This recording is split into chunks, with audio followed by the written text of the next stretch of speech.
Hey friends, it's Miss Curry here. I wanted to share this story with you. It's called The Rough-Faced Girl by Rafe Martin and David Shannon.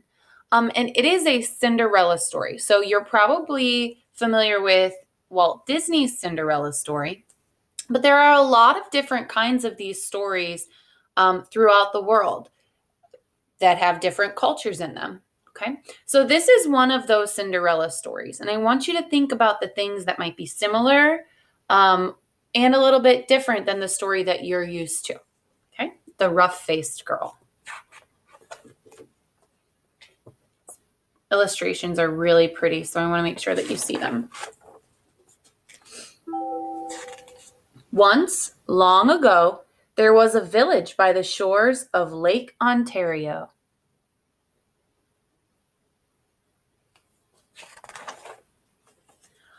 Off from the other wigwams of this village stood one great, huge wigwam. Painted on its sides were pictures of the sun, moon, stars, plants, trees, and animals. And inside this wigwam, there was said to live a very great, rich, powerful, and supposedly handsome, invisible being. However, no one could see him except his sister who lived there too. Many women wanted to marry this invisible being, but his sister said, only the one who can see him can marry him.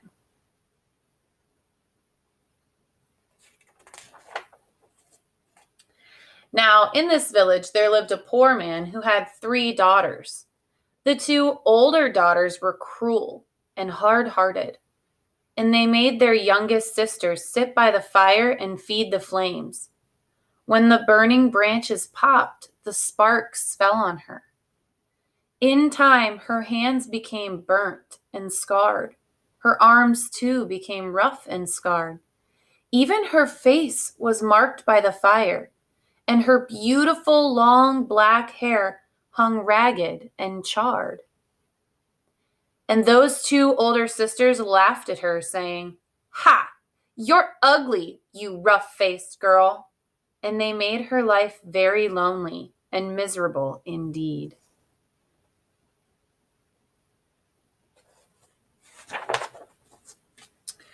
One day, these 2 older sisters went to their father and said, "Father, give us some necklaces. Give us some new buckskin dresses. Give us some pretty beaded moccasins. We're going to marry the invisible being." So their father gave them these things. Dressed in their finest, the 2 girls marched through the village. All the people pointed and stared. "Look at those beautiful girls," they said. "Surely they shall marry the invisible being." And if those 2 girls were proud and hard-hearted before, they were even prouder now. They walked haughtily through the village. At last they came to the wigwam of the invisible being, and there was his sister waiting.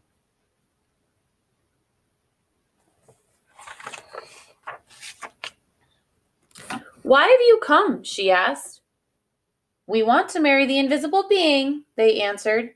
"That's why we're here." "If you want to marry my brother," she replied, "you have to have seen him. Tell me, have you seen the invisible being?" "Of course we've seen him,"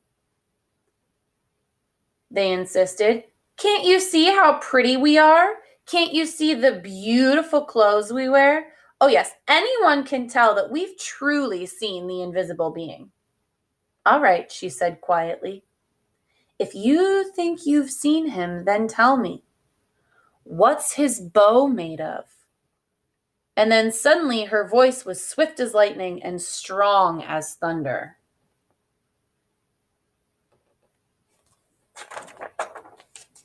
"His bow?" they stammered in surprise.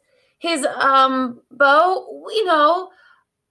But turning desperately to one another, they whispered, "What shall we say? Let's say it's the oak tree." So they said, "It's the great oak tree." "No," said the sister of the invisible being. "No." Oh, she saw at once how they lied.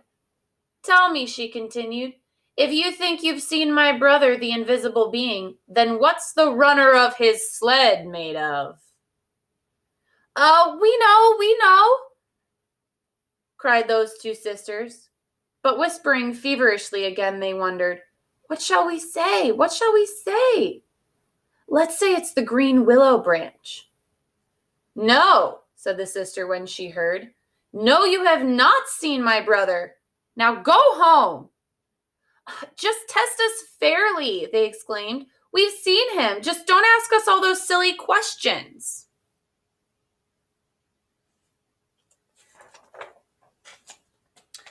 All right, said the sister of the invisible being. Come with me. And she took them back to the great wigwam and set them in the seats furthest from the entrance, the guests' seats. Soon they heard footsteps coming along the path. Then something stepped inside. Though they heard breathing, the two sisters couldn't see a thing. Suddenly a great bow and a beaded quiver of arrows appeared in the air and were set down. But though those two girls sat there, their eyes wide, all through that night, they never saw a thing more. And in the morning, they had to go home, ashamed.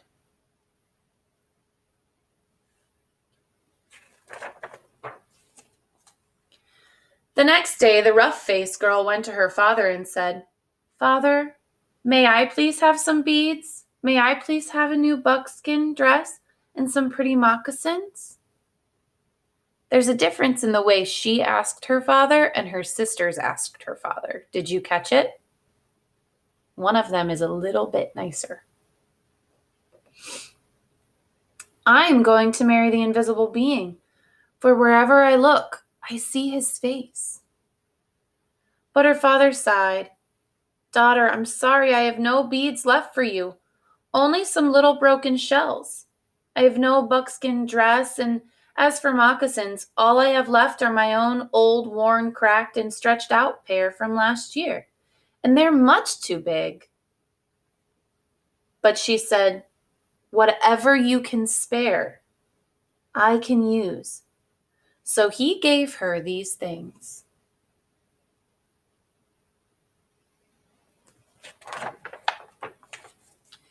Then she found dried reeds, and taking the little broken shells, she strung a necklace. She stripped bark from the dead trees and made a cap, a dress, and leggings. Then, with a sharp piece of bone, she carved in the bark pictures of the sun, moon, stars, plants, trees, and animals. She went down the lakeshore and soaked the moccasins in the water until they grew soft. Then she molded them to her feet. But they were still too big, and they flapped, like duck's feet as she walked. Then all of the people came out of their wigwams. They pointed and stared. Look at that ugly girl, they laughed. Look at her strange clothes. Hey, go home, you ugly girl. You'll never marry the invisible being. But the rough-faced girl had faith in herself, and she had courage. She didn't turn back. She just kept walking right through the village.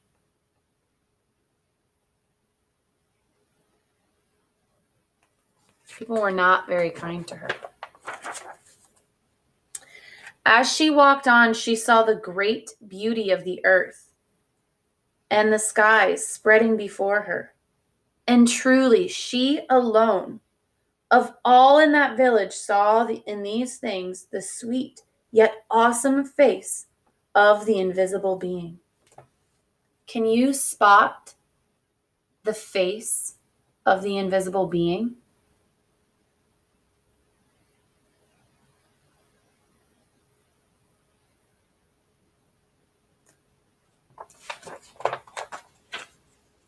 At last she came to the lakeshore, just as the sun was sinking behind the hills, and the many stars came glittering out like a fiery veil in the darkening sky overhead. And there, standing by the water's edge, was the sister of the invisible being, waiting. Now the sister of the invisible being was a wise woman. When she looked at you, she didn't see just your face or hair or clothes. No, when she looked at you, she would look you right in the eyes, and she could see all the way down to your heart. And she could tell if you had a good, kind heart or a cold, hard, and cruel one. And when she looked at the rough-faced girl, she saw at once, though her skin was scarred, her hair burnt, her clothes strange, she had a beautiful, kind heart. And so she was welcomed. She welcomed her dearly, saying, "Ah, my sister, why have you come?" And the rough-faced girl replied, "I have come to marry the invisible being."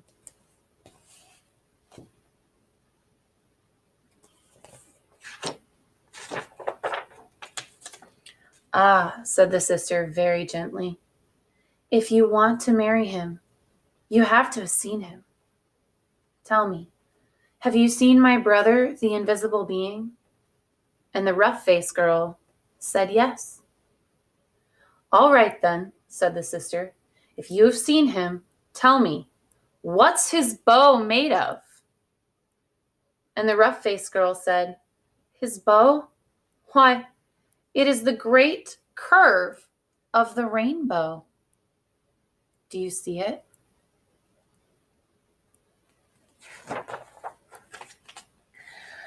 "Ah!" exclaimed the sister in excitement. "Tell me," she asked, "if you have seen my brother, the invisible being, what's the runner of his sled made of?"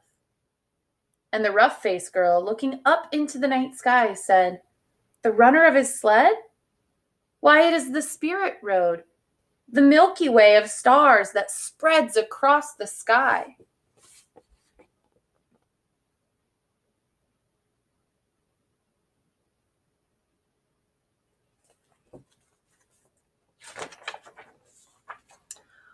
"Ah!" cried the sister in wonder and delight. "You have seen him! Come with me!"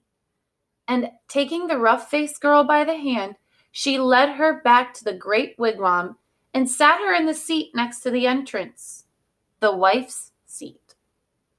Then they heard footsteps coming along the path, closer and closer. The entrance flap of the wigwam lifted up, and in stepped the invisible being.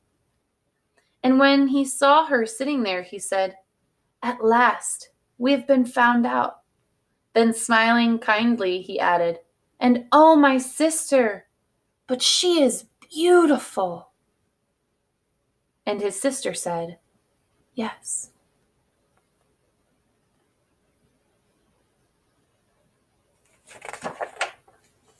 The sister of the invisible being then gave the rough-faced girl the finest of buckskin robes and a necklace of perfect shells.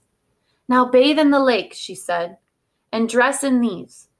So the rough-faced girl bathed in the waters of the lake. Suddenly, all the scars vanished from her body. Her skin grew smooth again, and her beautiful black hair grew in long and glossy as a raven's wing. Now anyone could see that she was indeed beautiful. But the invisible being and his sister had seen that from the start. They didn't judge a book by its cover. Then, at last, the rough-faced girl and the invisible being were married. They lived together in great gladness and were never parted.